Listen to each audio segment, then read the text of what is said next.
cafe. Anyway.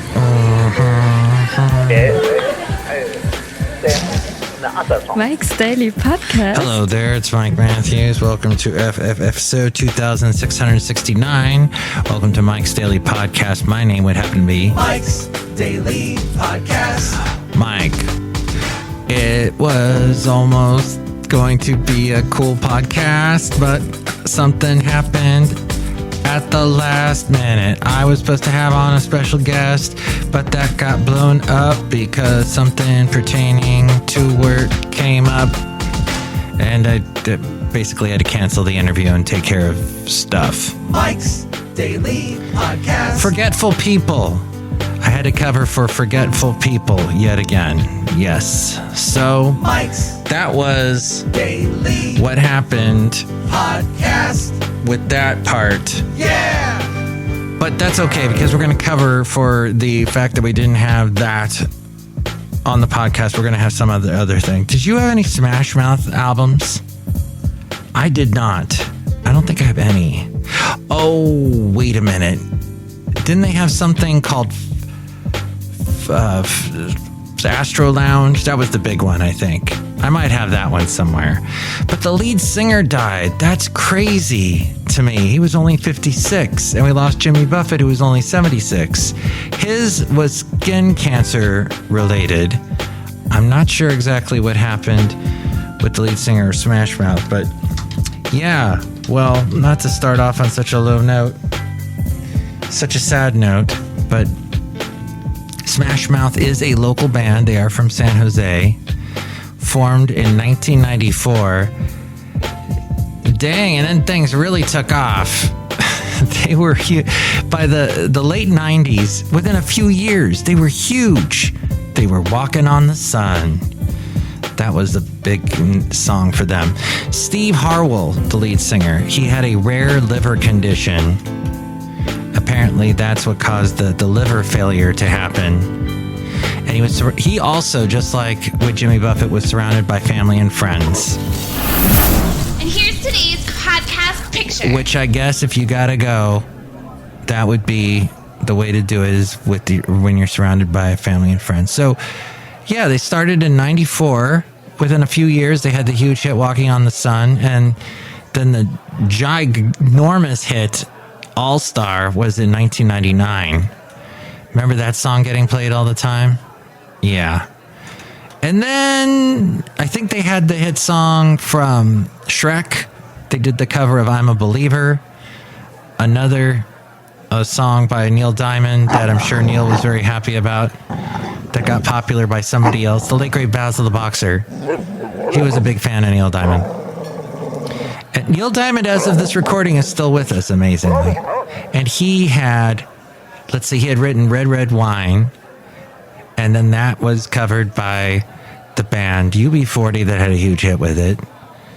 The Monkees, of course, covered a bunch of stuff that he did, Neil Diamond. And then I'm a Believer, he wrote that, which the Monkees had a hit with, but it was Neil Diamond. So all those checks going to Neil.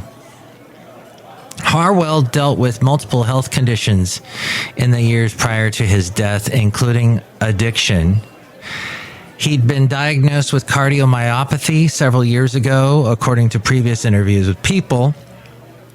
The condition occurs when the heart muscles can't effectively pump blood to the rest of the body. And it can later lead to heart failure, blood clots, and cardiac arrest, according to the Mayo Clinic. Harwell later developed Wernicke's encephalopathy, a sudden brain and memory disorder that's caused by a lack of vitamin B1, which causes brain damage. People with a history of alcohol use disorder are more likely to develop the condition. Apparently, that last concert he did in upstate New York, he had slurred words, and so said some things that people were like, what's going on? So that's what happened there. But hey, today, if you're listening to this on the 6th, is National Coffee Ice Cream Day, because that's a coffee drink. It's not really, it's got the coffee flavor. I don't know if it actually has any coffee beans in it. I love coffee ice cream, but, it's something I can do without. If it's available, if it's being served. A fine article. You silly great fat article. It's also National Read a Book Day, so it's like the Reading Rainbow thing, or what's his name from Next Generation. He, of course, was also in the music video to Cameo's Word Up, and he does this great dance in it. That is the most... Go back and watch that video. It is so surreal and bizarre and 80s and cool in every possible way. They need to make music videos like that now. Ginormous. Just LaForge. Geordie LaForge was his name on Next Generation. And I'm going to look it up before my brain can find out. Let's see. Played by fictional character LeVar Burton. I always forget his name, LeVar Burton, because Geordie LaForge is almost as cool as the name LeVar Burton. But yes, thank you very much, LeVar, for all that you've done. Wait, what? The Fascinating Material Project. NPR, who I love to make fun of because they just basically... I don't know what... At the top of the hour, they got verifiable news. I mean, in that it is very news-like. I don't know how true it is. Some of it may be a bit false, but it is pretty reliable. Then, the rest of the hour, these news stories from these half-baked podcasts that they pull from... They get these podcasters on. Why are you taking this world-renowned news service that has been a mainstay, a stalwart on radio, and litter it with all these young, idiot podcasters that are TikTok stars? I don't get it. NPR. Maybe that's why John Lansing is retiring. He's NPR's president and chief executive. He's had enough, but he's being forced out. Well, look at this. It's apparently, as we go outside a cafe anyway, where we bring you Mike's Daily Podcast somewhere in Podcastro Valley. Anyway. The last place on earth. And this, according to NPR, that last story, by the way, about the all-star fella, Steve Harwell, it's Yahoo is where that came from. But NPR chief executive John Lansing says he intends to retire at the end of 2023, according to NPR.org. His 4-year tenure will be defined by his handling of the extreme challenges of the pandemic, a racial reckoning, and headwinds in the podcasting industry that led to severe layoffs. And now we return you to our regularly scheduled program with Mike Matthews. In the podcast world, which I thought was hilarious, and it made sense because as completely insignificant as this podcast is, those podcasts are worse. And they're reading a script, and there's nothing real or authentic or austere about it. The last podcast I kind of talked about that, about how society and our world and our social media, there was a trajectory going on, at least since the 80s, that every year we get a little more realistic on TV to the point where we had reality TV. Then reality TV turned out to be fake. And that whole real thing, people being real, just disappeared. And then you had the real world, which was before all that, but then people being real, what happens when people are just real? And that was all edited to heck and not real. So then you've got social media where people you think are being real, showing pictures of their daily lives and whatnot. Nope, it's all now pushed through a filter. And when people upload a YouTube video, well, they do a bunch of edits. So you don't see all the flubs. You don't see all the realness. But Mike, people don't want to see that. Are people aware? Like TikTok, it's just showing you a little piece, a little moment that's been edited up the yin-yang. It's not real. Despite some bitterness and recrimination among newsroom staff over the layoffs, including sharp questions about executive strategy in podcasting, the top official of NPR's largest union has consistently praised Lansing's leadership. Mike's out of left Field recordings. Recording everything captures actions that will never again be repeated. Striking a deal with Amazon Music to run the Guy Raz podcast, How I Built This, exclusively for a week before it released to the public. Guy Raz, How I Built This. Yes, it's a great podcast. I remember listening to it. Whoa! Mike's Matthewsman Park. The front panel will close automatically. Please remain seated at all times. Yeah, that's pretty good. NPR has now licensed its Tiny Desk concert format in South Korea. And I've watched a lot of those. Yes, those are fascinating. Some of your favorite musicians getting up there, playing just with the real basics. And that's fun. But what am I saying? I'm saying that it is National Coffee Ice Cream Day. Oh, if you're listening to this on the 7th, it is National Beer Lovers Day. Didn't we just have something like that? It's also National Salami Day. And if you like salami and beer, you have a wonderful breath. But those sometimes go together. Also National Acorn Squash Day, a little bit healthier for you. And National Neither Snow Nor Rain Day. Okay. Boy, I would love to know the origin story of that. Neither snow nor rain. Let's see.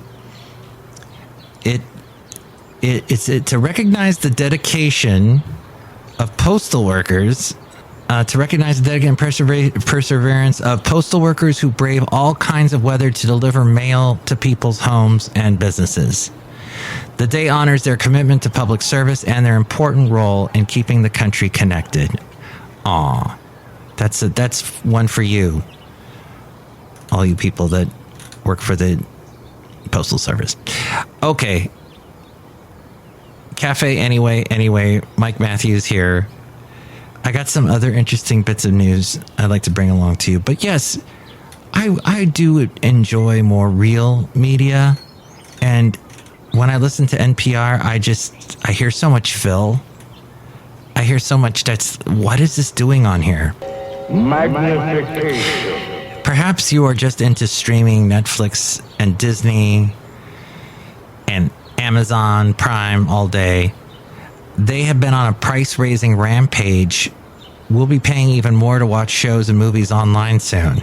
A bundle of Disney Plus, Hulu, Netflix, Max, Peacock, Paramount Plus, and Apple TV subscriptions went from $76.43 a month to $94.43 a month in the past year, going up roughly $15. That's a 24% surge versus roughly 3% increase in overall consumer prices. So yeah, 3% increase in that burrito you want to buy down at the local shop, which, by the way, they're raising their prices because of those delivery apps.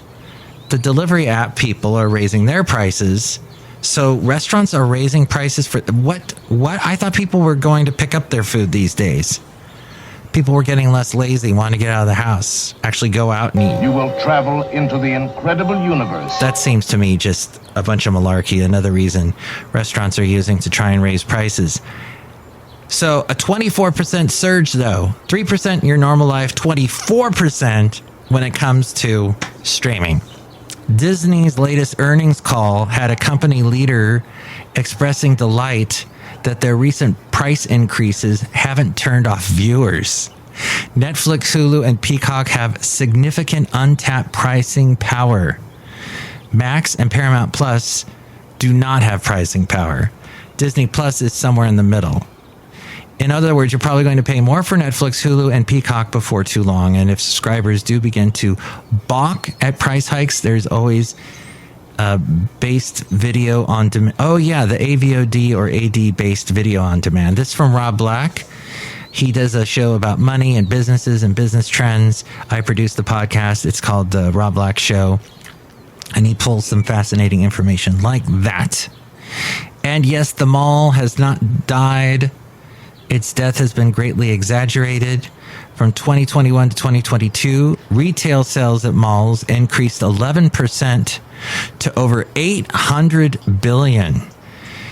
And you know, we get so much now delivered to us, but still people want to go to malls. And someone I work with who is a millennial, actually we were trying to figure that out the other day. He said, I don't know if I'm a millennial or Gen Zer. But anyway, cafe anyway. If you thought the days of going to the mall to nibble on Auntie Anne's pretzel and leave smelling of Bath and Body Works were over, think again. Because younger people, like this guy I work with, he loves going to the mall. Magnification. From 2021 to 2022, the sales in malls increased 11% to over 800 billion. Foot traffic at top tier malls, where the average shopper makes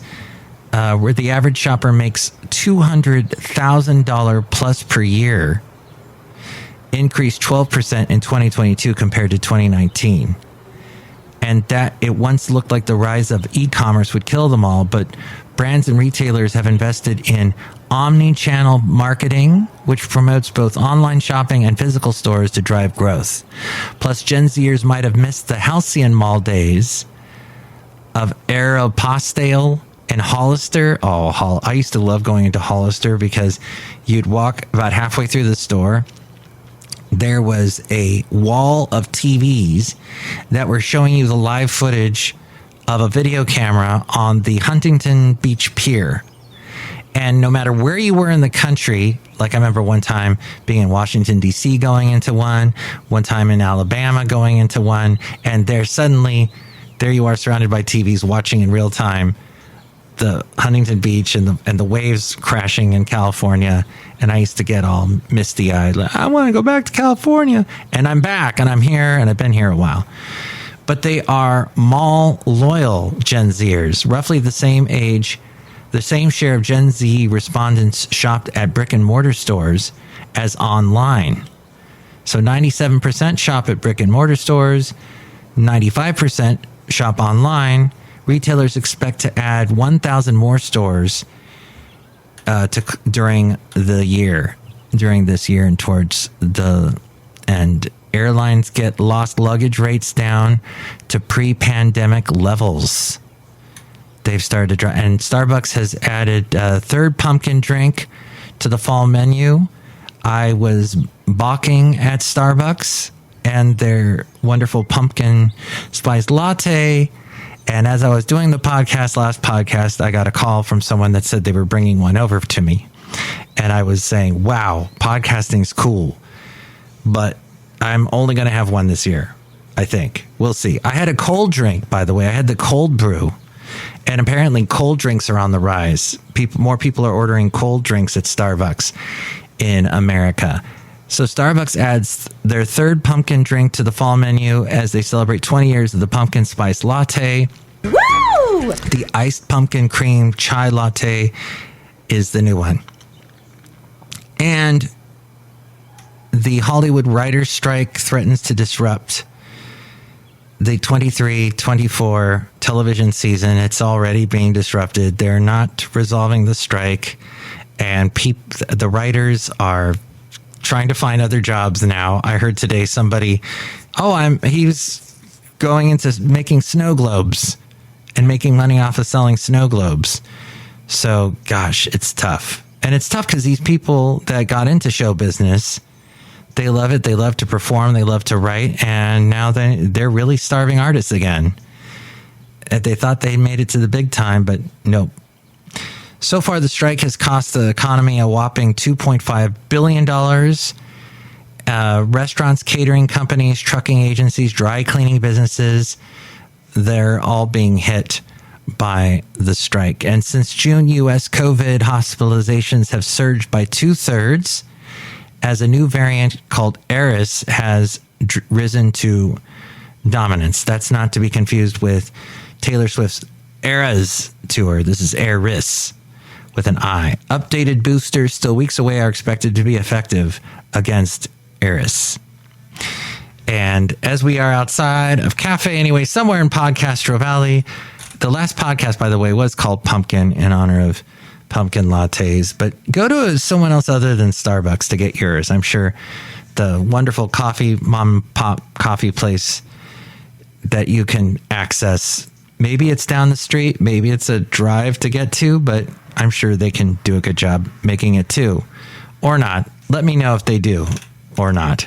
You can call me at 510-228-4640. Look who's here. Hello, Mike Matthews. It's Chely Shoehart, gift shop supervisor.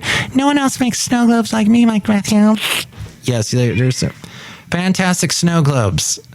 In fact, that one just made a noise. It sounded like a cat. Yeah, that's my meowing snow globe, Mike Matthews. You want it? Yeah. Pay for it, Mike Matthews. Okay. Well, give me a minute. I'll see if I have any cash. We spent some on that ice cream truck that went by a little bit earlier, but dang it, they got us again. Look who else is here. Hello, Mike. This is Floyd the Floorman. And this is John Deere, the engineer. Mike, this show has been very informative. Yes, it is. It has. It was. It's done. Next show, it'll be the wonderful Benita, the Disgruntled Fiddle Player, and the Brewmaster. And with more ways to reach me, it's A-Frank.